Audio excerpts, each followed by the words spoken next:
Horror कहानियां थी। कौन थी वो? मैं 8 महीने की प्रेग्नेंट थी और अपनी डिलीवरी के लिए अपने मायके गई थी। माँ ने मुझे फोन पर बताया, घर के पीछे की तरफ जो खाली जमीन थी ना, वहां पर एक नया कमरा बनवा लिया है।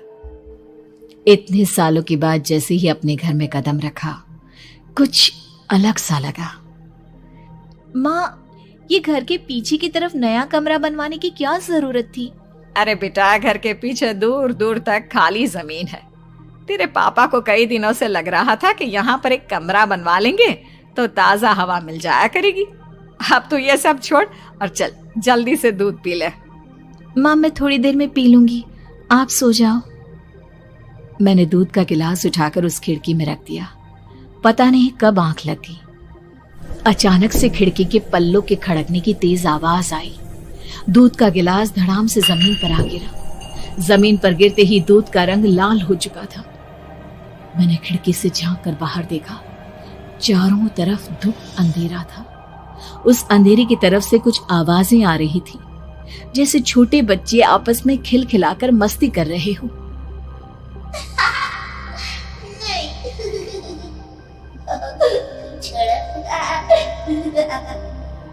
इतनी रात को इतने घनघोर अंधेरे में बच्चों की आवाज कैसे आ रही है? घड़ी में वक्त देखा तो ठीक 12 बजे थे। देखकर मैं सन्न रह गई। बुरी आत्माओं और भूतों की कई कहानियां मैं सुन चुकी थी। वक्त भी कुछ ऐसा ही था। ऊपर से मैं प्रेग्नेंट। सुना था कि ऐसे वक्त में अक्सर बुरी आत्माएं औरतों का पीछा करती है, तो क्या मेरे पीछे भी? पसीने से तरबतर बड़ी मुश्किल से, जैसे कांपते हाथों से मैंने उस खिड़की को बंद किया। जल्दी से जल्दी उस कमरे से बाहर निकलकर माँ के पास जाने के बारे में सोचा, लेकिन जैसे ही दरवाजे की तरफ पलटी, लगा कोई साया हवा की स्पीड से दरवाजे के सामने से गुजर गया। मेरे गले में अटक कर रह गई। मैं जोर से चीख कर माँ को बुलाना चाहती थी, लेकिन वो आवाज खुद मेरे कानों तक नहीं पहुंच पा रही थी। तो माँ तक कैसे पहुंचती? खिड़की के पल्ले एक बार फिर तेज हवा के झोंके से धड़ाम करके खुल गया और पूरी ताकत से मैं चीख पड़ी। जानती थी मेरी चीख की आवाज सुनकर कुछ ही सेकंड में माँ वहां पहुंच जाएगी, लेकिन ऐसा कुछ हुआ ही नहीं।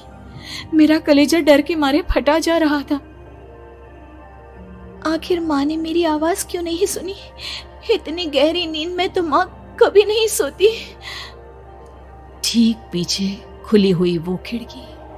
मुझ में इतनी ताकत नहीं बची थी कि मैं पलटकर उस तरफ देख भी सकूं।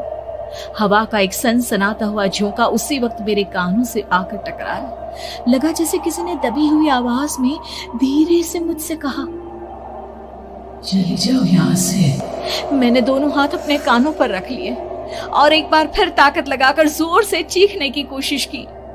माँ! पापा! मेरी आवाज उस कमरे की दीवारों से टकराकर वापस मुझे ही सुनाई दे रही थी। जितनी ताकत के साथ मैंने चीखने की कोशिश की थी, कुछ ही देर बाद उससे कहीं ज्यादा तेज और दर्दनाक चीख मुझे सुनाई देने लगी। ये आवाज ठीक मेरे पीछे खिड़की से आ रही थी। वो आवाज मेरे कानों में पिघलते हुए लोहे की तरह गिर रही थी। उन आवाजों में हैवानियत थी। वो आवाजें किसी इंसान की नहीं है, इतना मैं समझ चुकी थी। कांप रहे हाथों से मैंने अंधेरे में कुछ ढूंढने की कोशिश की। तभी अचानक मेरा हाथ बेड पर रखी टॉर्च पर पड़ा। किसी तरह ताकत लगाकर टॉर्च का बटन ऑन किया, लेकिन ये क्या? सामने दरवाजे पर 3 छोटी लड़कियां खड़ी हुई थी। उनके हाथ में स्टील के चमचमाते हुए चाकू थे। मैं घबराकर लड़खड़ाई और पीछे की तरफ हटी, लेकिन तब तक वो मेरे पास आ चुकी थी। उनकी गर्दन टेढ़ी थी और उनके हाथों के वो चाकू मेरे पेट को निशाना बनाने को तैयार। मैं जोर से चीखी, नहीं, छोड़ दो मेरे बच्चे को, मत मारो, मत मारो, छोड़ दो मेरे बच्चे को। सोनाली, क्या हुआ बेटा? तू इतनी डरी हुई क्यों है? उठ बेटा, क्या हुआ? हड़बड़ाकर मैंने अपनी आंखें खोली। देखा तो दिन निकल आया था।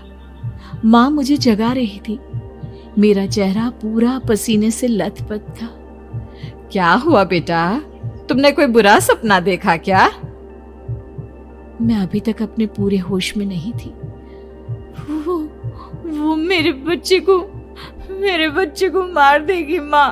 वो लड़की मेरे बच्चे को। मैंने घबराकर अपने पेट को छुआ। सब कुछ ठीक था।